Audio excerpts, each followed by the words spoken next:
Olá, colegas! Hoje estamos dando continuidade aos nossos estudos Lei, voando com as crianças e as infâncias de Mato Grosso. Estamos estudando o caderno 2, Ser Criança na Educação Infantil, Infância e Linguagem.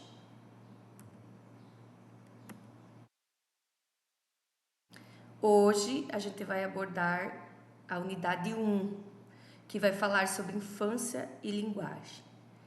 Encontro da infância com a linguagem. Concepção de linguagem que enxerga no diálogo da criança com os outros e com as coisas que estão no mundo. A potência e a originalidade da relação entre crianças e entre adultos e crianças. Nessa questão, é preciso compreender o papel do adulto na constituição da subjetividade infantil. Compreensão de infância, articulada com a linguagem, como um caminho indireto para a discussão crítica do mal-estar da cultura. Refletir criticamente sobre a responsabilidade dos adultos ao exercer a docência na educação infantil. Para darmos início às nossas discussões, temos aqui um poema, Seus Olhos, de Ives Scarf, ou melhor, Olhos. Gatos têm olhos azuis, cães têm olhos castanhos. Os olhos do boi e do cavalo são os de maior tamanho. Pequeninos são os olhos do bem-te-vi, da borboleta e do colibri. Sei que não são seus olhos que brilham tanto, meu amigo pirilampo. Duas dúvidas me perseguem. Terão os peixes, além de escamas, pestanas? E os olhos da minhoca, guri? Se existem, nunca vi. Com essa temática, abrimos então o nosso caderno de estudos, falando em relação ao olhar, aos diferentes olhares, né? Já também direcionando para o nosso ateliê do bem olhar. É preciso ter olhos, é preciso saber olhar. Cada um tem um olho e um olhar. Então, retomando a infância e a linguagem, né, em que o essencial está nas crianças, olhar com olhos de criança e escutar com atenção. Aqui temos um quadro comparativo em que estes teóricos eles vão abordar o tema literatura, linguagem e cultura. Então, este quadro aqui eu mandei ele no Word para ser impresso e conforme vocês vão olhando o que vai sendo passado, vocês podem realizar anotações e colocar no caderno de vocês, no caderno de estudos. Qual o objetivo? O objetivo é vocês compreenderem o que cada autor pensa dentro da concepção de linguagem e cultura e como essas questões estão presentes no nosso dia a dia, na sala de aula, ou para compreendermos melhor como se dá a construção e a concepção de linguagem e cultura na sala de aula. Bom, o primeiro então que nós temos é o Walter Benjamin, né? O Walter Benjamin, ele fala, né, que a linguagem se constitui por base de 3 eixos. Primeiro um gesto manual e corporal, depois o gesto sonoro, através do som, e por fim, a palavra plena, né? Ele fala que a criança percorre esses 3 caminhos até conseguir comunicar-se, né? Ele também fala da teoria mimética, que é uma teoria baseada na imitação. A criança imita, o adulto imita a própria criança e através disso ela constrói relações e constrói também a linguagem. A linguagem dos gestos e da imitação, ela se revela nas brincadeiras infantis. Então, dentro desse contexto, surgem os questionamentos. O que é linguagem? Como a linguagem e a infância estão entrelaçadas? Como podemos experimentar, junto com as crianças, o fato de que falamos e de que a linguagem, em sua origem, é pura expressão? Então, para nós respondermos aos questionamentos, temos que pensar como criança, considerar que a infância se constitui na necessidade da linguagem, Pensar que as crianças precisam transformar os gestos sonoros em signos linguísticos e entender que é na fala da criança que observamos o gesto sonoro se emancipar do gesto manual, assumindo a posição predominante no uso da palavra.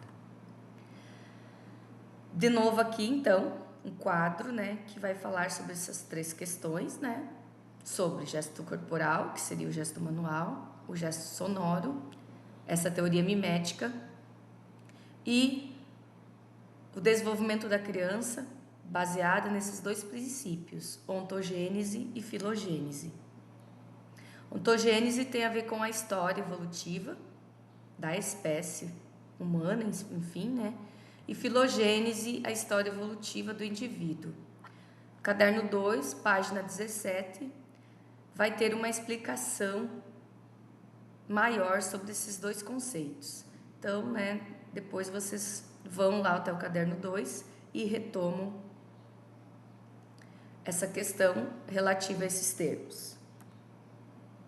Temos também Vygotsky, né? Vygotsky, ele é autor da teoria sociocultural, histórico sociocultural, e Vygotsky, ele já fala, né, que desde quando a criança faz o gesto de apontar, que é um gesto do movimento, um movimento expressivo que antecede a palavra propriamente dita. A criança, então, para estabelecer relações e comunicar com o mundo físico, ela utiliza-se do corpo, através de movimentos corporais. Para Vygotsky, os gestos são como a escrita no ar, enquanto os signos escritos são, frequentemente, simples gestos que foram fixados. Ou seja, o gesto se constitui para ele no signo visual inicial que contém o futuro da escrita do homem. Isso significa dizer que a representação simbólica da realidade evolui em direções cada vez mais sofisticadas ou inusitadas, tendo por base o diálogo permanente da criança ou do adulto com o seu contexto social. Então, para o Vygotsky, a infância é um momento histórico, é na infância que se cria a linguagem, o gesto antecede, na verdade, a primeira manifestação de linguagem.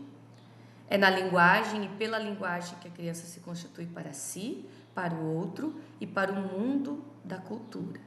Para ele, o gesto de apontar é um movimento expressivo que antecede a palavra.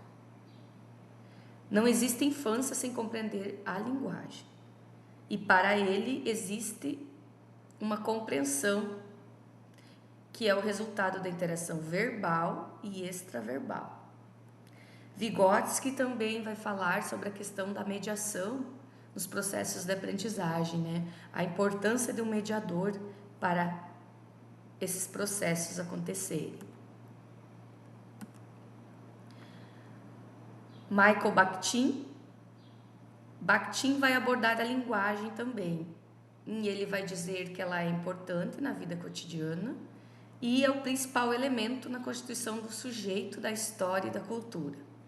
Para ele, a linguagem tem esses pontos fortes, que são interação verbal, enunciação, diálogo, enunciado, processo de enunciação ininterrupto. O discurso verbal é diretamente ligado à vida. Crianças criam o tempo todo. Cada ato da fala não é só o produto do que é dado. Sempre cria algo que nunca existiu, algo que é absolutamente novo e não repetitivo que se revela. Ele fala, né, que não é a atividade mental que organiza a expressão, mas ao contrário, a expressão que organiza a atividade mental.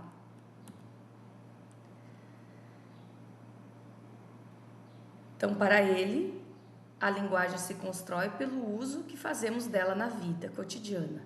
A linguagem também constitui o sujeito, a história e a cultura.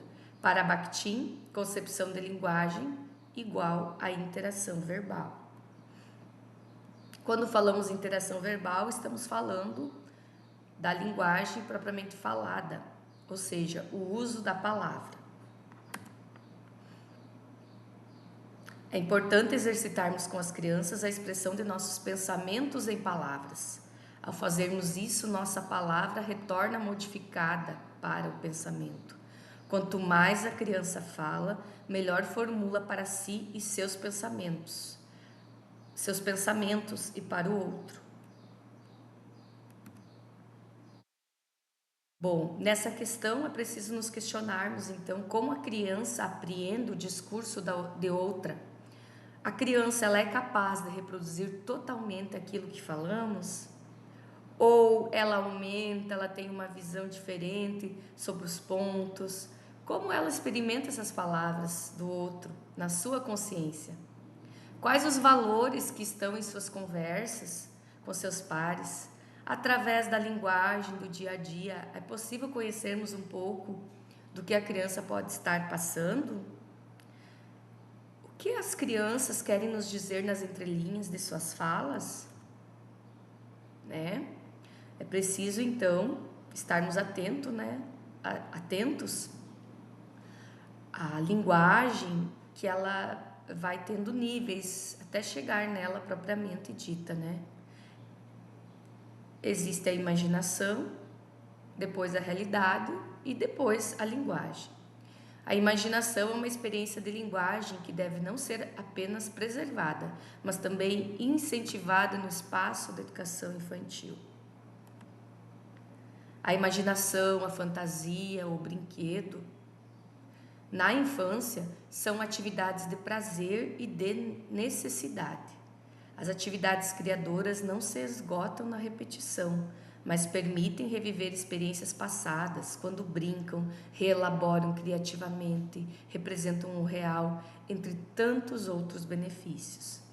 Quando reinventa uma história, a criança retira elementos da fabulação de suas experiências reais vividas, e a combinação dos elementos gera algo novo. Por isso é muito importante nós, professores da educação infantil, incentivarmos atividades que explorem a imaginação, a fantasia. O brincar, ele é um aliado poderoso nas relações de construção social, no desenvolvimento do eu individual e do eu coletivo. E a imaginação permite a criança estar em lugares que ela não estaria sem o uso dela. Então, volta-se de novo para Walter Benjamin, né? Quando ele fala, né, a questão da linguagem, né? E ele fala que professor e crianças são idealizados, né? E que cada professor e cada criança, eles têm um universo particular. E esse universo particular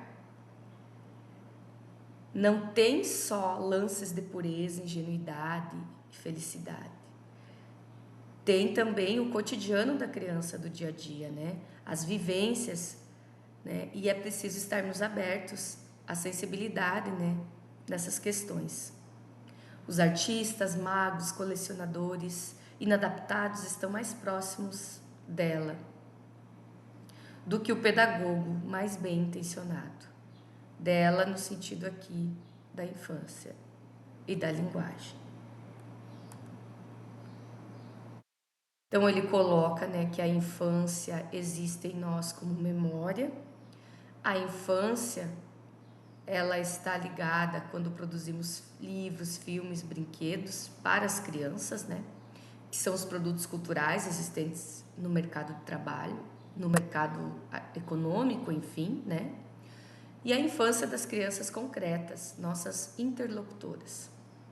A criança é o sujeito da cultura e não um mero produto, né? Ele faz essa questão social em relação a isso, né? Que muitas vezes a cultura produz, né?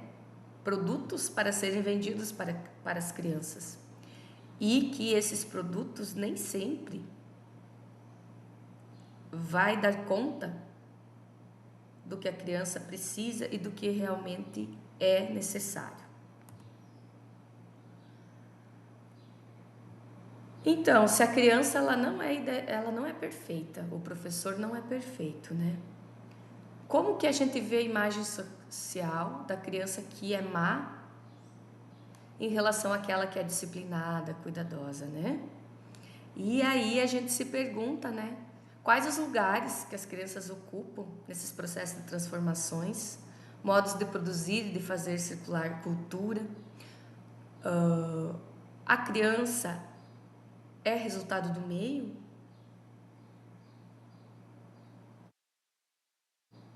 Rousseau já falava em relação a isso, né? Ele dizia que o homem nasce bom e a sociedade o corrompe, né? Em que medida as crianças podem ser vistas de fato como sujeitos da cultura e não como depositárias de uma cultura produzida para outro? Quais são as expectativas da família com relação às aprendizagens da leitura e da escrita? Existe uma preocupação? A família acompanha? A família superprotege? Como a família produz um ambiente cultural de aprendizagem que facilitará a interação entre os pares?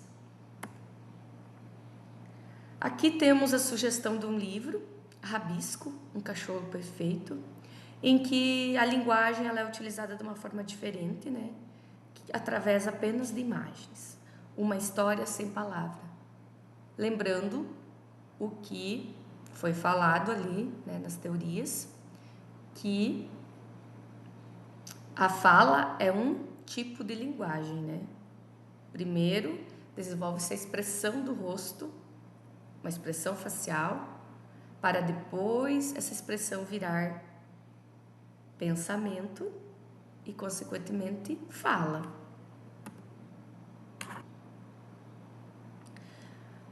Nessa padronização de cultura, né, que temos na sociedade, que acabamos selecionando objetos, brinquedos, formas de falar, como trabalhamos as criações de meninos e meninas? Como damos espaços para a criatividade? Como passamos essa cultura? Como exploramos os ambientes?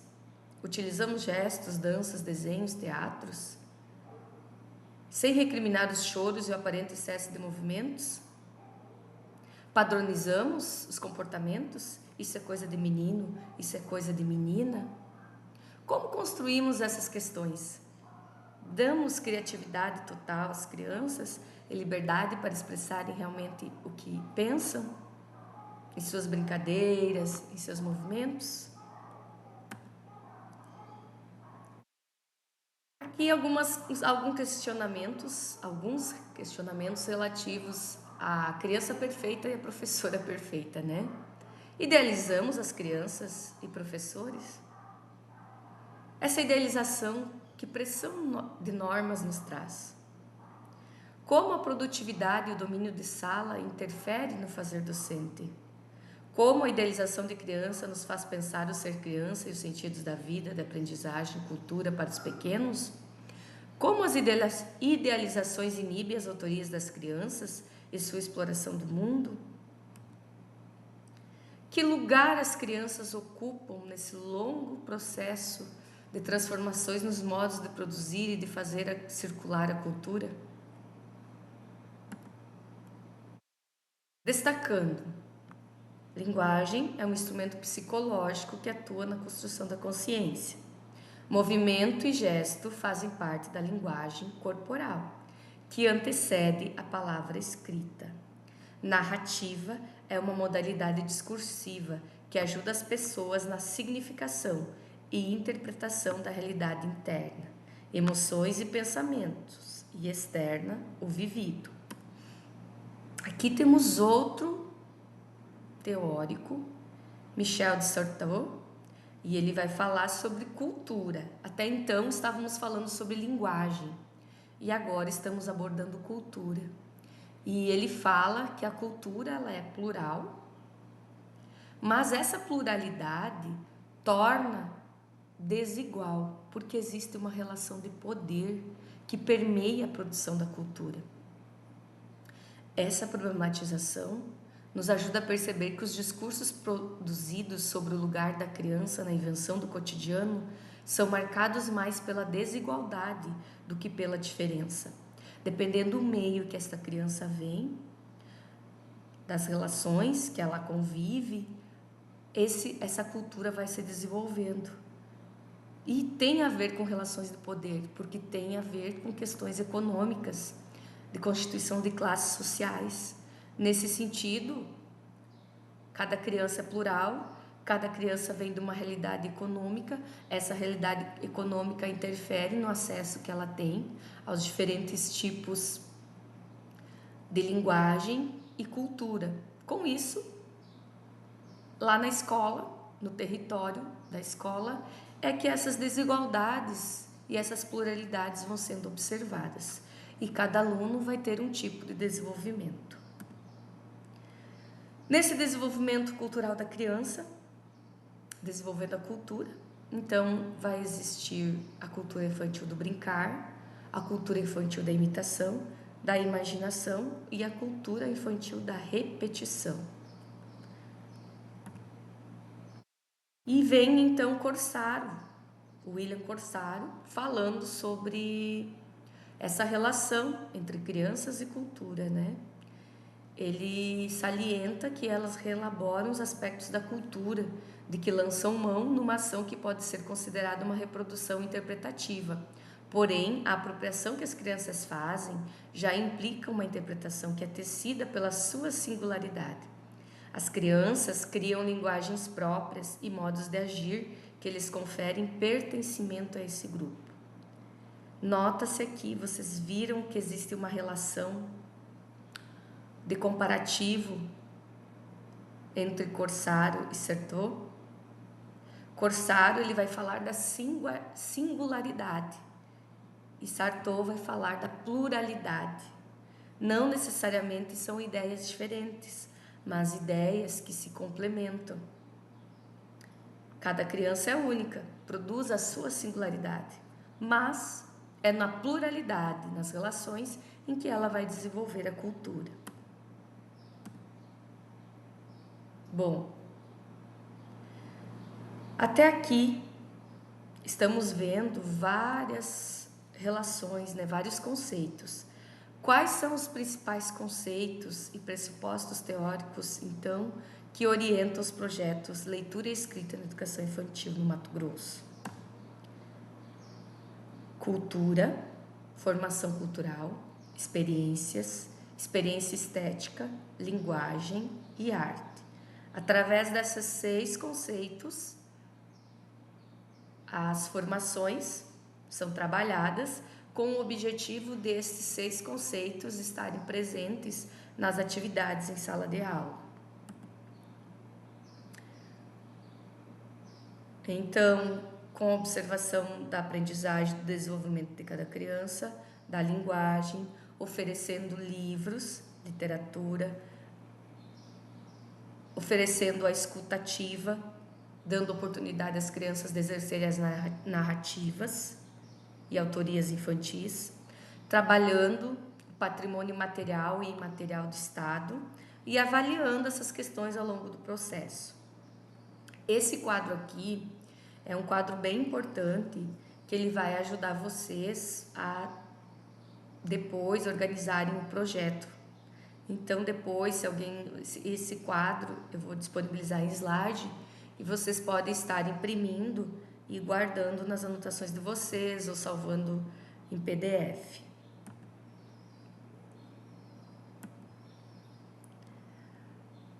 Lembrem, né, que as formações LEEI e a proposta é sempre estar utilizando poemas da cultura e do estado do Mato Grosso, né? Valorizando os autores matogrossenses. Então aqui tem algumas sugestões: Garupa e Largação, Larissa de Silva Freire, Respingo, Seus Olhos, que foi o poema inicial que eu li, do Ives Scaff, Rio e Açude e Casa. Mais um poema de Ives Scaff. Respingo, 2 meninos numa bicicleta ladeira abaixo. A felicidade transborda, respinga em mim. Baldia, baldia, baldia, o intenso sentimento emana da Maria sem vergonha, crescendo solitária e sem pudor, da fresta da calçada vazia.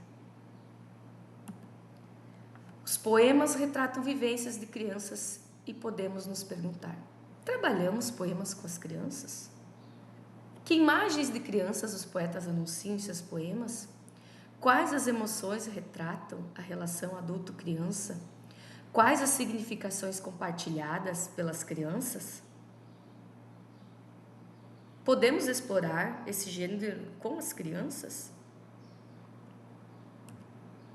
Esse é o desafio do projeto Ateliê do Bem Olhar, né? O nosso tema, então, poemas visuais, fauna e flora, fotografias e imagens. Já foi passado, então, as propostas de sensibilização, né? Existe uma proposta para o pré-1, que é bem olhar o pátio da escola, exposição de fotos de animais e da floresta, da fauna, de plantas. E para o pré-2, a exploração de um ou mais pontos turísticos da nossa cidade, né? A partir disso, a gente busca, então, compreender o que mais chamou a atenção e organizar uma sequência didática de trabalho, observando a prática pedagógica LEEI, né? O que essa formação está trazendo para vocês, né? Quais as situações de leitura escrita que vocês podem estar explorando. Bom, aqui tem uma proposta de trabalho, que é o Ateliê do Bem Fazer. Como vocês fazem a formação em conjunta, vocês podem estar realizando aí entre vocês, né? E me mandando depois fotos. Eu preciso de registros de vocês fazendo essa atividade, porque essa certificação ela tem uma carga horária grande. Então, no momento que eu passo as atividades que eu peço para vocês fazerem, quando vocês me fazem essa devolutiva, eu anoto o nome de cada professor que está fazendo essa devolutiva. E existe uma cronometragem, uma contagem de horas, né? Por exemplo, a atividade passada, né, que foi que eu propus, era a pesquisa de imagens, né? Quem realizou essa pesquisa de imagens pode estar mandando ali no WhatsApp, né?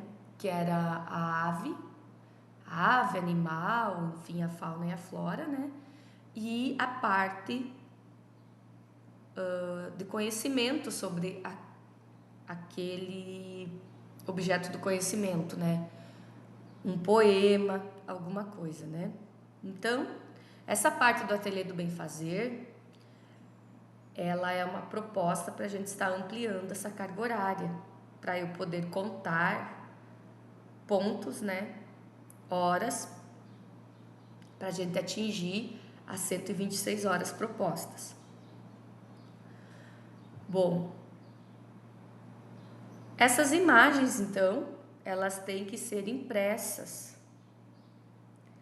Elas são impressas e disponibilizadas. Depois elas são trabalhadas em grupo, né? Então, o pré-1, ele vai trabalhar com a organização de imagens.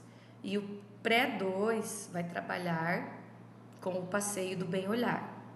Qual é a proposta agora? Os grupos sentarem por, então, faixa etária e pensar numa proposta de projeto. Observar as práticas LEEI, escolher um representante da fauna e da flora e montar uma sequência didática. Organizar ideias e depois socializa com o grupo. Aqui eu coloquei um tempo de 20 minutos porque essa atividade eu já fiz ela presencial aqui na cidade. Até depois eu posso disponibilizar nos grupos algumas fotos para vocês compreenderem o processo. Mas ela tem muito assim das metodologias dos projetos que a gente já conhece. Então, ó, essa atividade aqui do ateliê, que era a impressão das fotos e organização das imagens com as fichas, a carga horária é de 4 horas. A apresentação, essa ali da oficina, é mais 4. E assim a gente vai construindo as horas que vai faltando para providenciarmos a nossa carga horária.